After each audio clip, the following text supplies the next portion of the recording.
La quatrième composante dans la sociocratie, c'est ce qu'on appelle le double lien. C'est-à-dire que dans une organisation traditionnelle pyramidale, on a le dirigeant, les managers, etc. Et on a ainsi plusieurs équipes avec habituellement une remontée d'informations qui passe par l'encadrant, le manager, etc. Donc on a quelqu'un qui est dédié et qui va remonter l'information. Pour contrebalancer tous les biais qu'il peut y avoir dans ce fonctionnement-là, c'est-à-dire qu'est-ce que je vais passer comme information, pour quelles raisons, est-ce que je vais tout traduire, est-ce que je n'ai pas oublié des choses volontairement ou pas.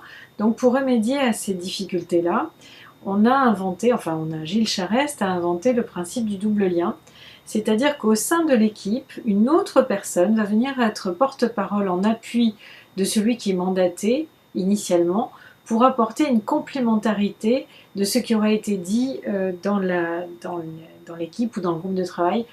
Car bien souvent, quand on restitue ce qui s'est passé dans un groupe de travail, on a tendance à parler de ce qu'on a apporté soi-même comme idée, ce qui est sympathique, pas toujours de la synthèse de ce qui a été dit par l'ensemble du groupe, et puis de toute façon on peut être faillible, volontairement ou pas, oublier des choses, et donc avoir un deuxième regard, c'est quelque chose de beaucoup plus riche.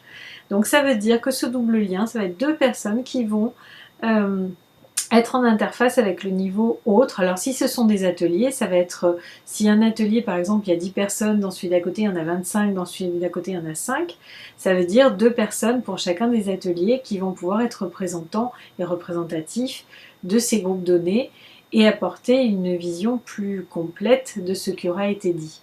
Voilà, et ça va permettre de rassembler les informations pour être en capacité de prendre des décisions et de trancher.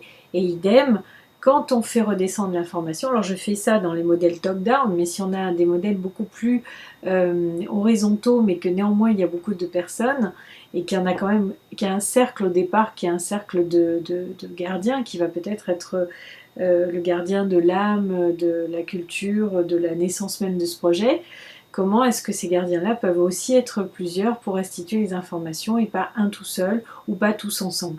Voilà, donc c'est aussi en lien avec les rôles dont on a parlé tout à l'heure, qui est-ce qui est mandaté pour et comment se fait la restitution.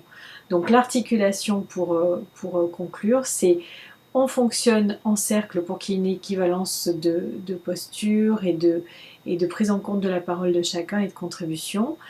On va fonctionner avec le principe de consentement pour qu'on puisse avoir réfléchi une situation de travail en respectant un certain nombre d'étapes de telle sorte à les avoir épuisées avant de passer à l'étape suivante. On va fonctionner avec un vote de rôle sans candidature et donc en élisant à partir des compétences. Et puis on fonctionne avec un double lien pour se garantir d'une meilleure fluidité et quelque chose de plus complet dans les échanges d'informations. Voilà, merci.